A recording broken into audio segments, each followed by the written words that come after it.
आत्मकथा अंश पीयूष प्रवाह का दूसरा पाठ। लेखक हैं सत्य के प्रयोग मोहनदास करमचंद गांधी। पाठ का नाम है सत्य के प्रयोग और पाठ लेखक हैं मोहनदास करमचंद गांधी, महात्मा गांधी। सबसे पहले हम लेखक परिचय पढ़ते हैं। मोहनदास करमचंद गांधी का जन्म 2 अक्टूबर 1869 को गुजरात काठियावाड़ के पोरबंदर नामक स्थान पर हुआ था। तो महात्मा गांधी का जन्म 2 अक्टूबर स्वच्छ भारत अभियान, स्वच्छता अभियान जिससे जुड़ा हुआ है का गुजरात में पोरबंदर नामक स्थान पर हुआ था। गांधी भारतीय स्वतंत्रता आंदोलन के प्रमुख नेता थे। स्वतंत्रता का जो संघर्ष हुआ वो गांधी के नेतृत्व में ही संपन्न हुआ था। उन्होंने सत्याग्रह, सविनय अवज्ञा के माध्यम से ब्रिटानिया हुकूमत के अत्याचारों के प्रतिकार में महत्वपूर्ण भूमिका निभाई।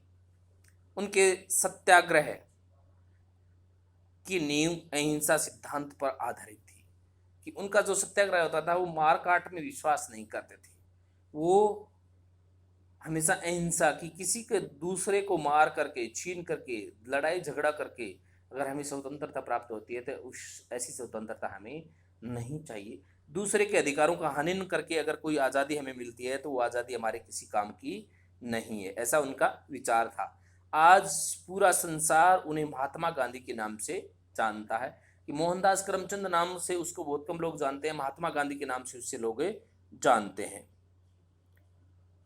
नेताजी सुभाष चंद्र बोस ने 6 जुलाई 1944 को रंगून रेडियो से, रंगून जेल के में वहां रहे थे, रेडियो से गांधी जी के नाम जारी प्रसारण में उन्हें राष्ट्रपिता कहकर संबोधित करते हुए आजाद हिंद फौज के लिए उनका आशीर्वाद और शुभकामनाएं मांगी थी। तो प्रश्न ये बन सकता है कि महात्मा गांधी को राष्ट्रपिता किसने कहा, कहां से कहा, कब कहा? तो 6 जुलाई 1944 को रंगून रेडियो के माध्यम से सुभाष चंद्र बोस ने राष्ट्रपिता की उपाधि महात्मा गांधी को या मोहनदास करमचंद गांधी को दी गई और आज पूरा राष्ट्र है उसको राष्ट्रपिता के रूप में मानता है। तो उपाधि देने वाले कौन थे? सुभाष चंद्र बोस थे।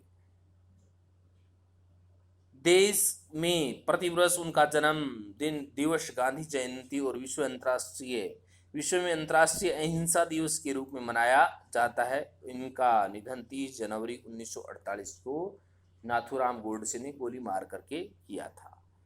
तो ये तो था लेखक परिचय या महात्मा गांधी का जीवन परिचय। अब पाठ परिचय। महात्मा गांधी ने जो यहाँ सत्य के प्रयोग पाठ जो लिखा है उस पाठ का बारे में बताया गया है। इस पाठ में गांधी जी द्वारा लिखित सत्य के प्रयोग अथवा आत्मकथा के काशीनाथ त्रिवेदी द्वारा अनुदित कुछ अंशों का संकलन है। कि महात्मा गांधी के अनुभव है उनको काशीनाथ त्रिवेदी ने अपने लेखन के माध्यम से लिखा है। तो ये क्या है? आत्मकथा है महात्मा गांधी की। पाठ का सभ्य पोशाक में अंश जहां विद्यार्थियों को छद्म आकर्षणों से परे रहकर विद्यार्थी बनने की सलाह देता है, वहीं बलवान से भिड़ंत में अन्याय से डटकर मुकाबला करने की हिम्मत बंधती है। कि विद्यार्थी है उसको साधारण वेशभूषा में रहकर के ही विद्या अर्जन करना चाहिए। दिखावे की प्रवृत्ति से विद्यार्थी को कभी जीवन नहीं जीना चाहिए। फिर ऐसा नहीं कि संसार में ताकतवर ही रहेंगे, कमजोर नहीं, संसार में कमजोरों का कोई स्थान नहीं होगा। ऐसा भी इन्होंने कहा है कि कमजोर को ताकतवर के सामने दृढ़तापूर्वक सामना करके उसका प्रतिकार करना चाहिए। आत्मिक शिक्षा में संयम और आत्मनिर्माण के लिए प्रेरित करती है। तो गांधी जी की ऐसी शिक्षा है वो हमें आत्मनिर्माण के लिए प्रेरित करती है, संयम को भी सहारा देती है। शांति निकेतन अंश में गांधी जी ने भारतीय संस्कृति,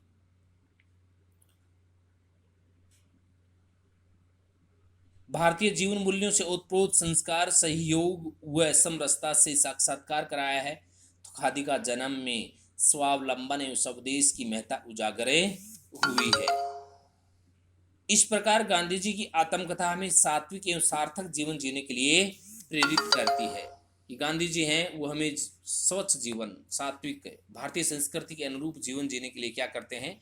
प्रेरित करते हैं। सभ्य पोशाक में सबसे पहले भारतीयों की वेशभूषा के विषय में लिखा है कि भारत में पाश्चात्य संस्कृति का प्रभाव है वो बढ़ता जा रहा है। भारतीयों को अपनी पुरानी संस्कृति के विषय में जागरूक करना, पुरानी संस्कृति के विषय में परिचित करवाना ही उनका उद्देश्य था। अनाहार मेरी श्रद्धा दिन पर दिन बढ़ती गई।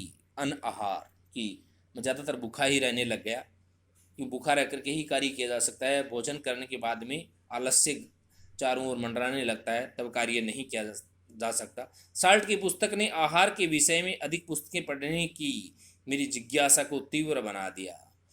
फिर कहता है कि साल्ट नाम का कोई अंग्रेज लेखक था और उसकी किताबें थी किसके विषय में? भोजन के विषय में, आहार, खाने की सामग्री के विषय में उनकी पुस्तकें थी।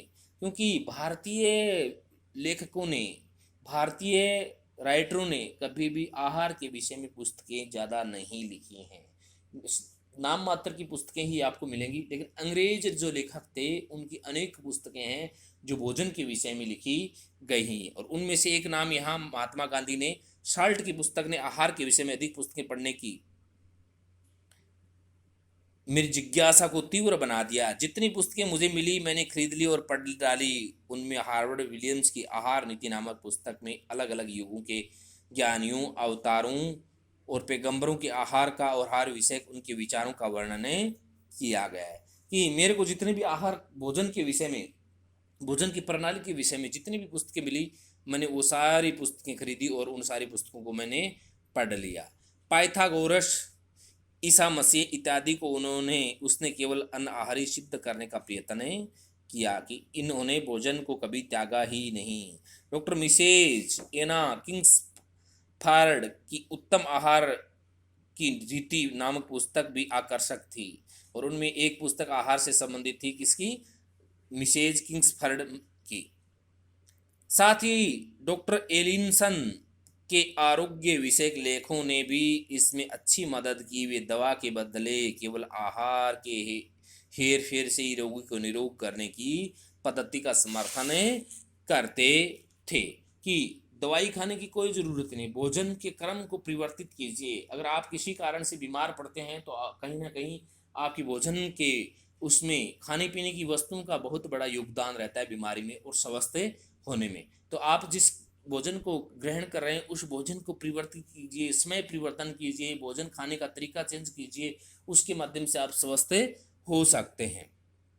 डॉक्टर एलिनसन स्वयं अनाहारी थे कि डॉक्टर एलिनसन है वो स्वयं भोजन करते थे, ऐसा नहीं कि निराहारी थे, भोजन लेते नहीं थे और बीमारों केवल अनाहारी की ही सलाह देते थे। और जो भी उनके पास में उपचार के लिए कोई व्यक्ति जाता था बीमार, उसको ऐसा ही कहते थे कि आपको भी भोजन करना चाहिए। इन सब पुस्तकों के अध्ययन का परिणाम यह हुआ कि मेरे जीवन में आहार विषयक प्रयोगों ने महत्व का स्थान प्राप्त कर लिया। आरंभ में इन प्रयोगों में आरोग्य की दृष्टि मुख्य थी, बाद में धार्मिक दृष्टि सर्वोपरि बन गई। कि पहले तो मैंने ऐसा स्वस्थ रहने के लिए किया था, लेकिन फिर धर्म की प्रवृत्ति के अनुसार मैंने उनको स्वीकार करना शुरू कर दिया। जैसे बहुत सारे धर्म होते हैं, जैसे जैन धर्म के लोग होते हैं वो सूर्य अस्त होने से पहले ही खाना खाते हैं, सूर्य अस्त होने के बाद में जैन धर्म के मुनि हैं वो पानी, अन्न, जल कुछ भी ग्रहण नहीं करते हैं। तो उसी प्रकार गांधी जी है कि पहले तो मैंने स्वस्थ रहने के लिए भोजन के विषय में जानकारियाँ जुटाई, लेकिन फिर मेरी रुचि का विषय बनता चला गया और बाद में मैंने उसको धार्मिक दृष्टिकोण के साथ जोड़ दिया। इस बीच मेरे उन मित्रों को तो मेरी चिंता बनी रही। उन्होंने प्रेमवंश ये माना कि अगर मैं मांस नहीं खाऊंगा तो कमज़ोर हो जाऊंगा। फिर मैं अलग अलग देशों में भ्रमण करता रहा, अलग अलग स्थानों का भ्रमण करता रहा। तो कुछ मित्र थे कि ऐसे पर्यावरण, ऐसे आवरण में रहोगे, ऐसे इन्वायरमेंट में अगर रहोगे, पर्यावरण में रहोगे तो ऐसा भोजन नहीं करोगे तो आप बीमार हो जाओगे। जैसे मांस अगर नहीं खाओगे तो यहाँ आपके पानी सही नहीं रहेगा और अन्य बीमारियां आपकी हो सकती हैं। ऐसी अनेक बातें उनको बताई गई। यही नहीं बल्कि मैं बेवकूफ़ बना रहूँगा क्योंकि अंग्रेज़ों के समाज में घुल मिल ही न सकूँगा। कि कुछ की विचारधारा ऐसी थी कि मैं इंडियन हूँ, भारतीय हूँ और मैं अंग्रेज़ों की विचारधारा में अपने आप को स्थापित नहीं कर पाऊँगा। वे जानते थे कि मैं अनाहार विषयक पुस्तकें पढ़ता रहता हूँ, कि लोग मेरे बारे में जानते भी थे कि मैं भोजन के विषय में ज़्यादा ही रुचि रखता हूँ। उन्हें डर लगा कि इन पुस्तकों के पढ़ने से मैं भ्रमित चित्त बन जाऊँगा, प्रयोगों में मेरा जीवन व्यर्थ चला जाएगा, मुझे जो करना है उसे भूल जाऊँगा और पोथी पंडित बने बैठूँगा। कि मेरा ध्यान है वो दूसरे स्थान पर केंद्रित हो रहा था। तो मेरे साथ वाले थे वो चिंतित होने शुरू हो गए कि कहीं मैं किताबों में फंस करके ही अपने कर्तव्य को भूलने जाऊं। इस विचार से उन्होंने मुझे सुधारने का एक आखिरी प्रयत्न किया। उन्होंने मुझे नाटक दिखाने के लिए न्योता, नाटक दिखाने के लिए बुलाया। वहां जाने से पहले मुझे उनके साथ होबरन भोजन गृह में भोजन करना था। मेरी दृष्टि में एक ग्रह एक महल होता है, घर एक महल होता है। विक्टोरिया होटल छोड़ने के बाद ऐसे गृह में जाने का मेरा यह पहला अनुभव था। विक्टोरिया होटल का अनुभव तो निकम्मा था, क्योंकि मानना होगा कि वहां मैं बेहोशी की हालत में था। सैकड़ों के बीच हम दो मित्र एक मेज के सामने बैठे। मित्र ने पहली प्लेट मंगाई, वह सूप की थी। मैं परेशान हुआ, मित्र से क्या पूछता। मैंने तो परोसने वाले को अपने पास बुलाया। मित्र समझ गया, चिढ़ कर मुझसे पूछा क्या है।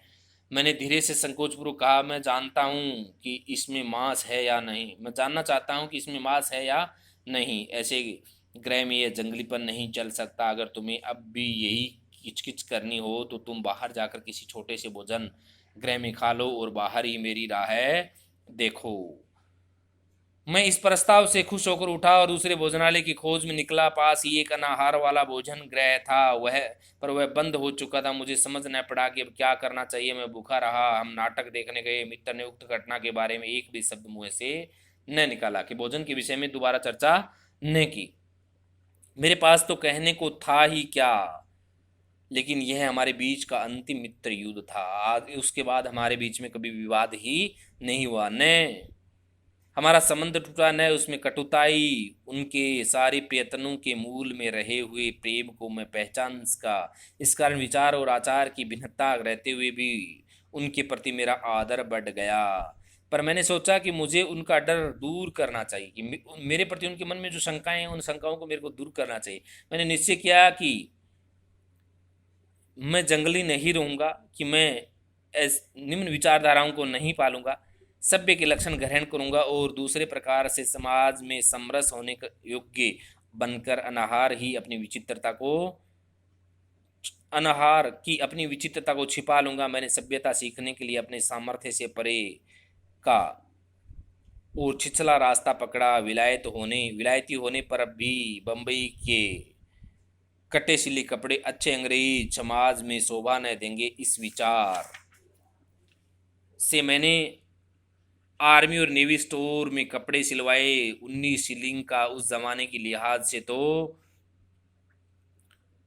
कीमत बहुत ही कही जाएगी। चिमनी टोपी सिर पर पहनी, इतने से संतोष ने हुआ तो ब्राउन स्ट्रीट में, जहाँ शौकीन लोगों के कपड़े सिलते थे, 10 पाउंड पर बत्ती रखकर शाम को पोशाक सिलवाई। भोले और बादशाही दिल वाले बड़े भाइयों से दोनों जेबों में लटकने लायक सोने की एक बढ़िया चेन मंगवाई और वह मिल भी गई। बंदी बंधाई टाई पहनना शिष्टाचार में शुमार न था, इसलिए टाई बांधने की कला हस्तगत सीखी, टाई बांधना भी सीखा। कहने का तात्पर्य यह है कि महात्मा गांधी ने उस संस्कृति में ढलने का पूर्णतः प्रयास किया। देश में आईना हजामत के दिन ही देखने को मिलता था, पर यहाँ तो बड़े आईने के सामने खड़े रहकर ठीक से टाई बांधने में और बालों में पट्टी डालकर सीधी मांग निकालने में रोज लगभग 10 मिनट तो बर्बाद होते ही थे। बाल मुलायम नहीं थे, इसलिए उन्हें अच्छी तरह मुड़े हुए रखने के लिए ब्रश, झाड़ू ही समझिए के साथ रोज लड़ाई चलती थी। और टोपी पहनते और निकालते इसमें हाथ तो मानो मांग को सहेजने के लिए सिर पर पहुंच ही जाता था। और बीच बीच में समाज में बैठे बैठे मांग पर हाथ फेर कर, बालों को सजाने की बात कर रहा है यहाँ, मांग पर हाथ फेरने इसका मतलब मांग पर हाथ फिराकर बालों को व्यवस्थित रखने की एक और सभ्य क्रिया बराबर चलती ही रहती थी।